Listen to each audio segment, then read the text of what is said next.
नमस्कार माऊली भक्तांनो. जय गजानन. गण गण गणात बोते, गण गण गणात बोते, गण गण गणात बोते.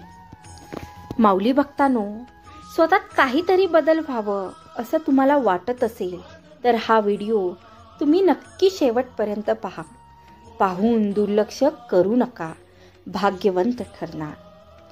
कर्मण्य वाधिकार असते मा फलेषु कदाचन हा भगवद्गीतेमध्ये श्लोक सर्वांनाच माहीत आहे. तर जैसे ज्याचे कर्म तैसे फळ देतो रे ईश्वर, या पांडुरंगाच्या भक्ती गीता बाबतीत ही सर्वांना माहीत आहे.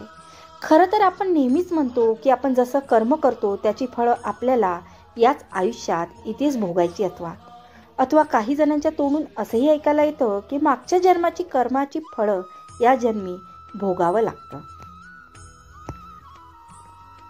माऊली म्हणतात, तुमच्या कर्माचे फळं तुम्हाला इथेच भोगून जावं लागतं. हे नेहमी लक्षात ठेवायला हवं. जे पेराल तेच उगवेल आणि हेच कर्माचं फळ आहे. लोक तुमच्याशी कसे वागतात हे त्यांचे कर्म आहे आणि तुम्ही त्यावर कसा प्रतिसाद देता हे तुमचे कर्म आहे. स्वतःवर, माऊलींवर विश्वास ठेवा. जे तुमच्यासोबत व्हावं असं तुम्हाला वाटत नसेल तर तुम्ही समोरच्या व्यक्तीसह तसे कर्म करू नका. माऊली भक्तांनो, अशी जी कथा मी आज तुम्हाला सांगणार आहे, जे ऐकून तुमच्या जीवनात नक्की काहीतरी बदल घडतील. माऊली भक्तांनो, तुम्ही हा व्हिडिओ नक्की शेअर करा. तुमच्या एका शेअरने कुणाचं तरी आयुष्य नक्की बदलेल. जिवबा आणि महादबा नावाचे दोन तरुण मित्र होते. गावात त्यांना कोणताही कामधंदा नव्हता. आपण शहरात जाऊन कष्ट करून खूप पैसे मिळवायचे, त्याशिवाय लग्न करायचे नाही असे त्यांनी ठरवले.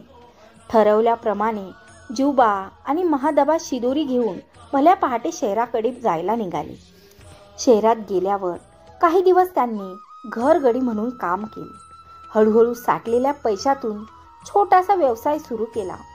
सुदैवाने त्यांचा व्यवसाय भरभराटीस आला. हातात पैसा खेळू लागला. बरेच सोने नाणे खरेदी केले.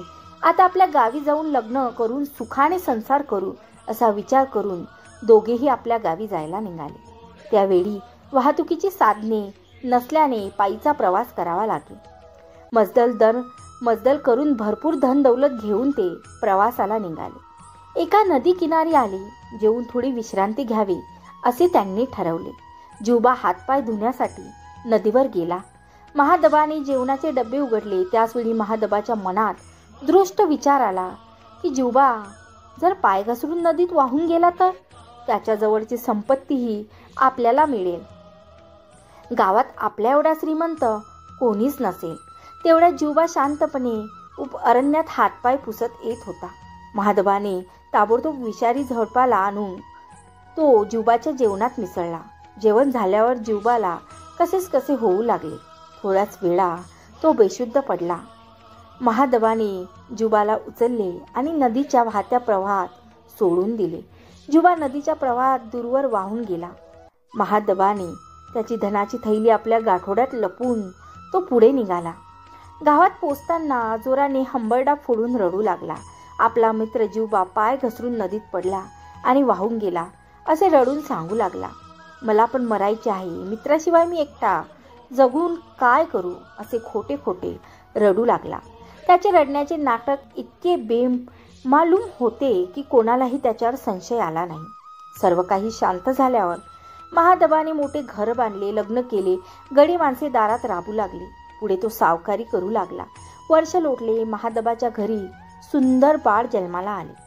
एवढ्या मोठ्या संपत्तीचा वारस म्हणून बाळाचे कोड कौतुक होऊ लागले. बाळ 6 महिन्याचे झाल्यानंतर एकाएकी आजारी पडले. डॉक्टर, वैद्य, हकीम याच्यावर इलाज करू लागले, पण बाळाचा आजार काही बरा होईना. महागडे उपचार करून देखील त्याची प्रकृती सुधारेना. कमावलेला सारा पैसा बाळाच्या आजारपणात खर्च झाला, पण आजार बरा होण्याची चिन्ह काही दिसेना. एका गावात फार मोठे सिद्ध पुरुष आले. ते त्रिकाल ज्ञानी होते. त्यांच्या आशीर्वादाने बाळाला बरे वाटेल म्हणून महादबा बाळाला घेऊन त्याच्या दर्शनाला गेला.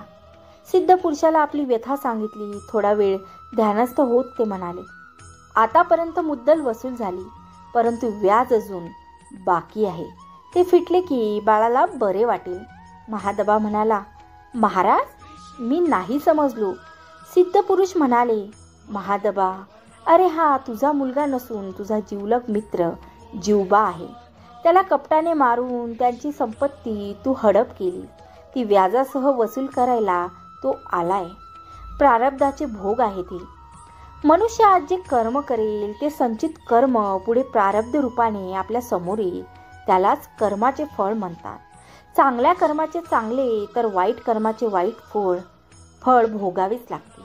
म्हणून कशीही परिस्थिती असली तरी चांगलेच कर्मे करावी. कारण प्रारब्धाची इमारत ही वर्तमानातील कर्मावर आधारलेली असते. माऊली म्हणतात, तुम्हाला तेच मिळणार जे तुम्ही दुसऱ्यांना देणार.